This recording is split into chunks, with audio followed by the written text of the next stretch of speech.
Commencez par vous familiariser avec la situation. Examinez le plan d'installation détaillé généré informatiquement pour vous rendre compte de l'emplacement futur des différents éléments. Marquez l'emplacement du thermostat à environ 1,5 m au-dessus du support, à l'abri des rayons du soleil et des courants d'air. Percez un trou de 65 mm dans le mur pour y fixer la prise électrique murale standard du thermostat.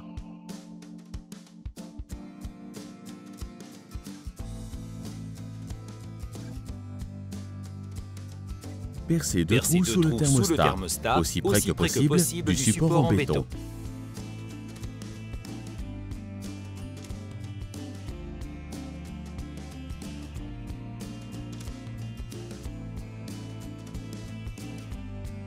Pour les murs en béton, servez-vous d'une disqueuse afin de créer deux encoches dans la paroi entre le sol et la boîte applique murale, puis enlevez l'intérieur en béton à l'aide d'un burin afin de fabriquer une rainure. Faites passer les deux flexibles dans la rainure. Passez l'aspirateur sur le support. Veillez à aspirer toutes les particules de poussière. Apposez soigneusement une bande de jointure élastique sur le mur, autour de la surface à chauffer. Elle servira de joint de dilatation. Prévoyez également de poser des joints entre les circuits de traçage indépendants et les surfaces non chauffées adjacentes.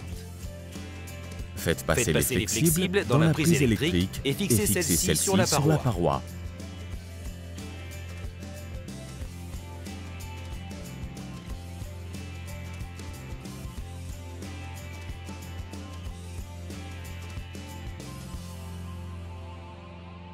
Commencez à poser les plaques Isolecta.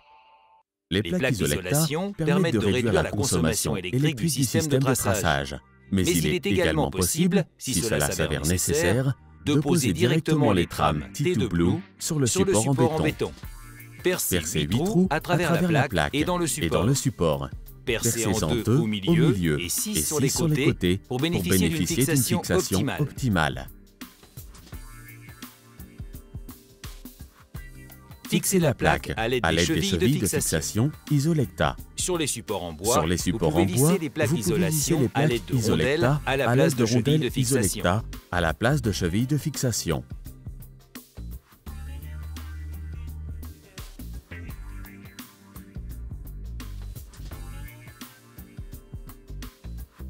Au niveau du mur, découpez la plaque à la bonne longueur avec un couteau.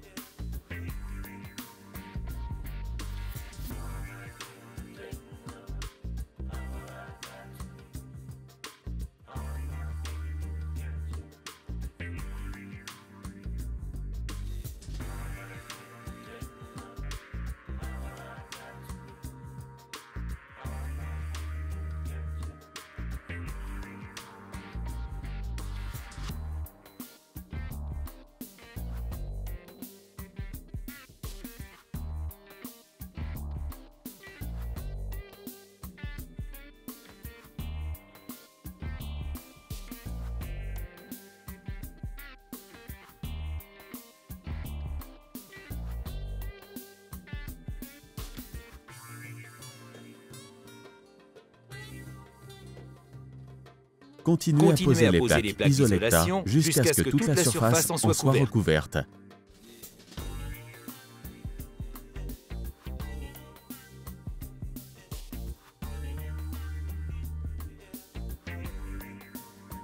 Vérifiez que les joints sont posés en décalé en respectant une distance minimale de 15 cm et que les plaques ne recouvrent pas de joints de dilatation.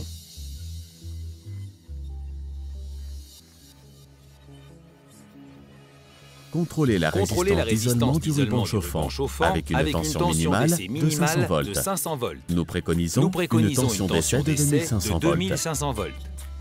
Le résultat doit dépasser 100 MΩ.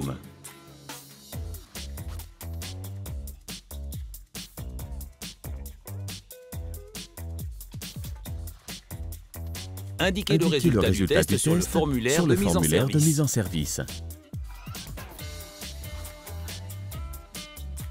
Mesurez la résistance du ruban chauffant. Comparez la valeur mesurée à la valeur recommandée indiquée dans le tableau de référence.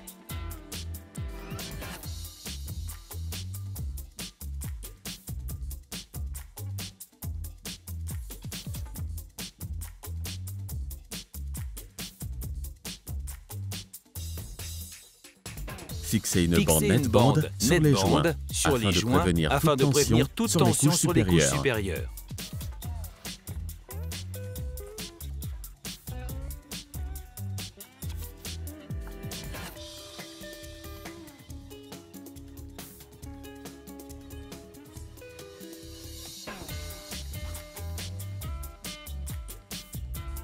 Marquez les passages du ruban chauffant sur les plaques d'isolation.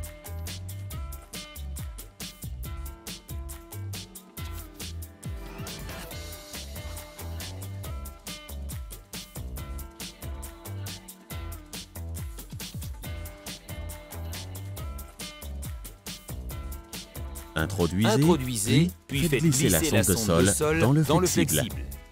N'oubliez pas de poser le bouchon de terminaison.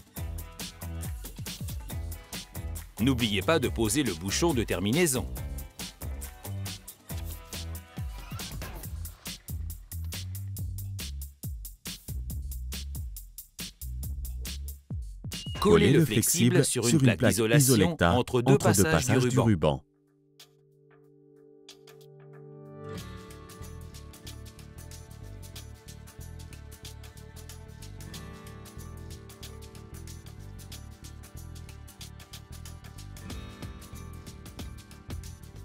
Posez à présent le ruban chauffant au niveau du thermostat.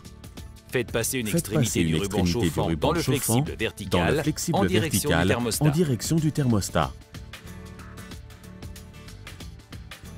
Collez le ruban chauffant sur les plaques d'isolation.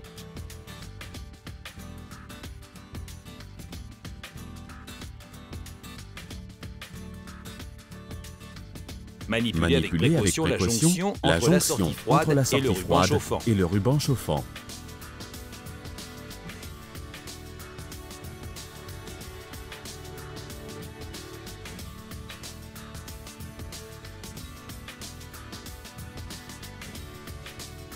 Veillez à ne pas la plier et à la poser en ligne droite sur les plaques d'isolata. Veillez à maintenir une distance de 50 mm par rapport au mur et une distance minimale de 50 mm entre deux passages de ruban.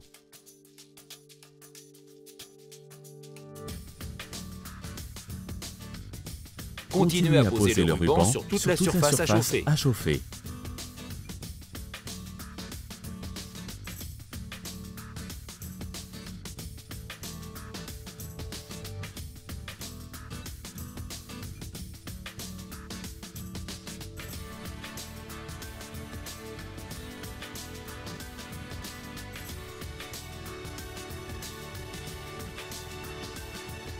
Contrôlez à nouveau la résistance d'isolement du ruban chauffant avec une tension d'essai minimale de 500 volts CC. Nous préconisons une tension d'essai de 2500 volts CC. Le résultat doit dépasser 100 MΩ. Indiquez le résultat du test sur le formulaire de mise en service.